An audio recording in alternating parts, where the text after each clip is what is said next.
প্রবাসী বাংলাদেশিদের সেবা দিতে প্রায় ২৫ বছর আগে ইতালির মিলানে কনসুলেট জেনারেল স্থাপন করা হলেও লোকবলের অভাবে পর্যাপ্ত সেবা দিতে হিমশিম খেতে হচ্ছে। তারপরও হেল্প ডেস্ক স্থাপন, নারী শিশুদের জন্য বিশেষ ব্যবস্থার মতো উদ্যোগ কনসুলেটকে প্রবাসীদের আস্থার জায়গা হিসেবে প্রতিষ্ঠা করেছে। ইতালি থেকে আনোয়ার হোসেনের পাঠানো তথ্য, ভিডিওচিত্র, একটি ডেস্ক রিপোর্ট। ৮০-র দশক থেকে ইতালিতে বাংলাদেশিদের যাতায়াত ও বসবাস শুরু হয়। এরপর থেকে ক্রমেই বাড়তে থাকে প্রবাসী বাংলাদেশিদের সংখ্যা।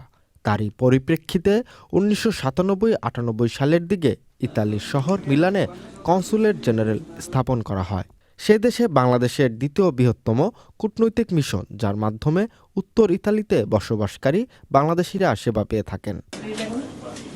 প্রবাসীদের পাসপোর্ট, ভিসা, জন্ম নিবন্ধন এবং নটারি সংক্রান্ত সেবার পাশাপাশি প্রবাসীদের জন্য সব ধরনের সেবা প্রদান করা হয়।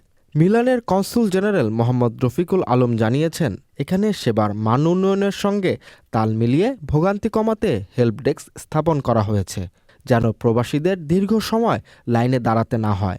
এখন এখানে শুধু পাসপোর্টের জন্য অ্যাপয়েন্টমেন্ট নিতে হয়, অন্য কোনো কাজের জন্য অ্যাপয়েন্টমেন্ট লাগে না।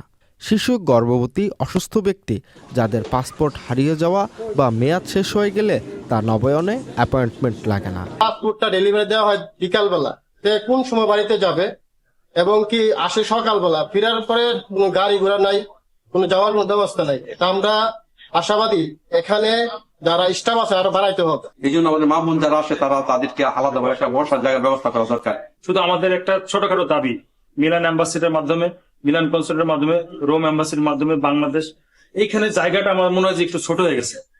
এই জায়গাটা যেমন নামাজের স্থানটা, এখানে সবাই আছে, নামাজের স্থানটা যদি আলাদা থাকতো আলহামদুলিল্লাহ, একটু যদি বড় পরিসর হইতো।